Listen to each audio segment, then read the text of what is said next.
Hello there, Vic Benedict here. We're playing Gears of War 3 on the Series X, and this is my insane difficulty guide and walkthrough. We're currently on Act 2-3. It is entitled Forced Entry. Now, the reason I spotted that first enemy is because I was trying to get my teammates to stagger him so that I could bayonet charge him, and that was helpful in that regard. So there's two ways of doing this. You can be stealthy, fight fewer enemies, and go on an easier path, or you can make noise. Now, what I do is I bring the hammer burst to the stage so that I can take out these tanks. The next one is a pair of enemies, so you need to just destroy the tanks as quickly as you can. Now, the hammer burst works pretty well because you don't have to be particularly accurate. You just have to shoot and kill those tanks before the enemies will sound the horn. And then if you've done that correctly, you'll just have to fight 3 enemies over here, and then you'll have a gate that opens over to the right. And we will be doing both scenarios. So, like I said, the first guy, I use my teammates to stagger that. I mean, you can just shoot him if you want to. It's not going to cause any alarms in that first guy if you shoot him. If you shoot too close to an enemy, it will make noise. You just have to make sure that they don't get to the horn in any particular try that you do. So if you do make noise, you'll have a big fight. So I'm going to intentionally make noise the second time. So I would say that by far this path is much easier, and it doesn't really matter what you have going into this part, but a sniper rifle is helpful on the next section, but I'll give you plenty of advance warning about that. And yeah, so we're just going to be doing both scenarios over here. And the fight, if you choose to do it, it's not particularly grueling or anything. It's just that there's quite a lot of more enemies than you might expect, and by no means is it a gauntlet or anything like that. So when you come on in here, there's going to be a winding map that it connects with the other path as well, but this one is just more ideal for where you end up. You cannot go in this particular area on the other path because this gate will be closed, but everywhere else it just loops around. So there's going to be a couple of guys on a higher position over here, so you need to be careful about that. And as you're making your way up here, I would go up to that elevated position up there, and maybe have the chainsaw equipped just for any chance of an enemy sneaking up to you, because I've had a lot of enemies up here causing problems. And there's a couple of enemies on turrets that will need to be taken out by you as well. The flames work really well. The main problem when you're using the sniper rifle is just the incredible amount of view kick that you get. And what I mean by that is when you're aiming in with the scope, anything that hits you, it will just shift your view and kick you, and you'll have to aim again, and it's really frustrating, and it can't be taken off. And it makes the game more challenging for sure, more frustrating definitely. But on Gears of War, I'm not sure about Gears of War 4, but I know on Gears of War 5 it was an accessibility setting that you could switch on. And over here you do get a checkpoint, which is not vital on this path, but on the other path it's more welcome. But yeah, I was surprised that you do get a checkpoint over there. And when you have cleared everybody, you're going to get this notice over here. Now the diggers down there cannot hit you when you're up here using the turret, so you don't need to be worried about that.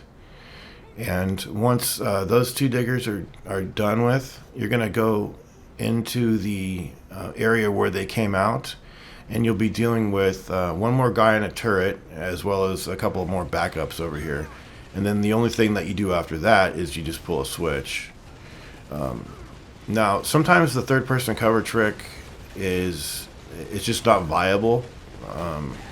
It just doesn't work well. Sometimes it works really good. Sometimes it just depends where you are. It really does. And the sniper rifle can be particularly difficult to deal with as far as the third-person cover trick as well. Yeah, but so the if you don't, doing the stealth path is not very difficult as well to get it to work. You noticed I used the hammer burst on the one shot, and then the hammer burst again. Okay, so on this part over here, you're gonna notice that I tag a grenade over to the ground over here, because an enemy will sometimes shoot up from the ground over there, but of course, because I put it there, he didn't spawn from there. But I've had many times where they will spawn over there, and I was hoping that I would be able to have one of those instances where he spawned over there and he can get burned up. But either way, I still have those flames equipped in case he does spawn over there, and if I haven't tagged anything to the ground anyway. But so you can blow on the horn and become a verified horn winder for yourself, and purposely make noise. So that's what we did over here. We just blew on the horn to make noise, and then we'll do the fight. So there's going to be two guys on towers over here, and I believe they both have one shots. So again, just like on 2-1, any body shot will do. It doesn't have to be a headshot, and sometimes the reticle will not turn red when you're aiming it over the enemy because of their being so far away from you, like was just shown right there. And then when you get up here, there's more long shot ammunition. There's a one shot here. You can speed up the walking process by sliding into cover. It's a little bit more helpful. But I come up here, I drop the one shot just for now so that I can switch to the long shot and shoot these tanks over here. That's view kick right there. That's view kick. It's really obnoxious. Well, but there's that one there, and then there's this one over here. And then you have a choice. You can run down to the next area, just fight normally. I've had a lot of instances too where when I went back to try to pick up this one shot over here, it would not give me the X prompt to pick it up, and it was very annoying, because then I would have to restart. There is another one shot somewhere else around here, but I wasn't sure where it was. But I do like to use the one shot to deal with the diggers and the corpsers. At the end, there's going to be two corpsers that spawn on the other side. There's a mortar down here too, but I really have decided not to use it this time, because enemies do like to rush you, and the mortar, when I use it, I'm not particularly good at getting that many kills with it. But the digger, he's very problematic, not at this range, but if you're at the barricade up ahead where my teammates are, he's something that is very dangerous to have to deal with. Now there is another digger that comes eventually, but until then it's just dealing with a bunch of savage drones and then waiting for the corpser. Now I know that there's no cover back here, but you are far enough away from enemies so that it's not that big of a deal. Now you do get 8 shots, so that should be sufficient for killing everybody that you need to. And the corpsers, see, if you want to run up and use the mortar, sometimes I've been into the position where I was firing the mortar, and then I had the corpsers spawn a little bit too close for comfort up there, and then I'll have to run back here and use the one shot.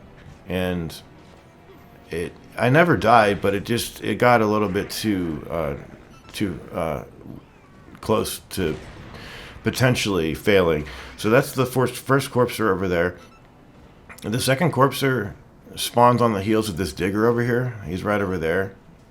The diggers don't have that much life, but when you are fighting them, it feels like you need to be killing them so quickly to get them out of the equation that it does feel like they have too much life sometimes. But that's just a subjective feeling, because they're always a nuisance. They have to be dealt with very quickly.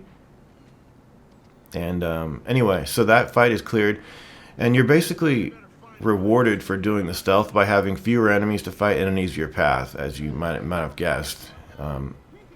But I would recommend taking the sniper rifle and the lancer into the next part. It's right up ahead, and there's going to be 2 enemies on top of this gate over here, whose handle you have to shoot to get out of here.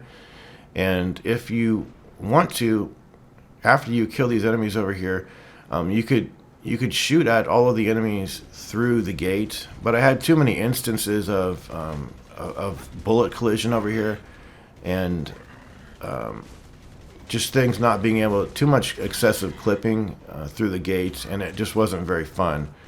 So again, there's 2 guys up here, and I would be very careful leaving this area though after you've pulled the lever, because you've got a guy positioned right in front of you on a turret, and he can kill you very quickly if you're not doing the roadie run to cover very quickly. So he's going to be one of the people that I think our teammates take care of him.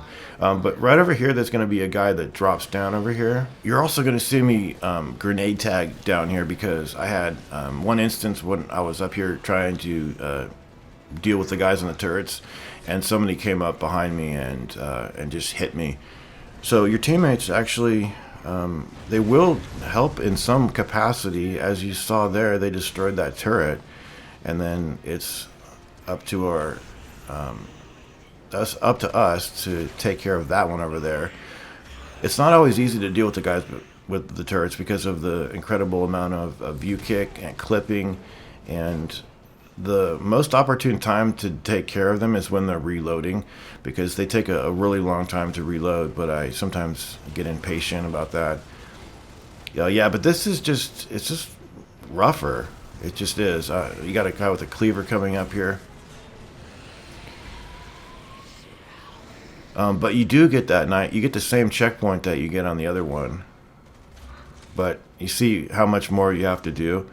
And if you die, you have to go back to that room that you were in where you were shooting those 2 enemies on top of the gate. And I've also had a couple of instances where I had one enemy left over here, and I wasn't getting the checkpoint. And then I ran around long enough, and I found that it was based on my position. I wasn't spawning the last guy with the cleaver. So if that does happen to you, it's not that the checkpoint's broken or anything. It's because you have one more guy left. Okay. I think the same situation applies over here. I have not got the checkpoint yet, so there's going to be somebody else left. I think it's possibly this guy. Could be somebody else too. Yeah, there's still somebody else left. And this turret is intact, and you can use it after you get the checkpoint. Here he is. That was dangerous. Why am I doing this? I thought he was a cleaver guy, and then he shot, and then I realized he wasn't a cleaver guy. But by then, I was already committed to trying to chainsaw him. And again, this is the familiar situation. Remember the diggers? They can't hit you from up here.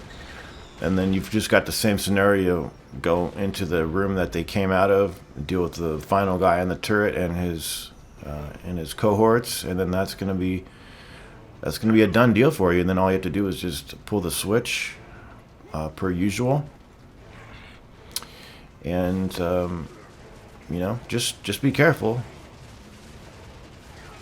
Just be careful, because there's also an exploding tank.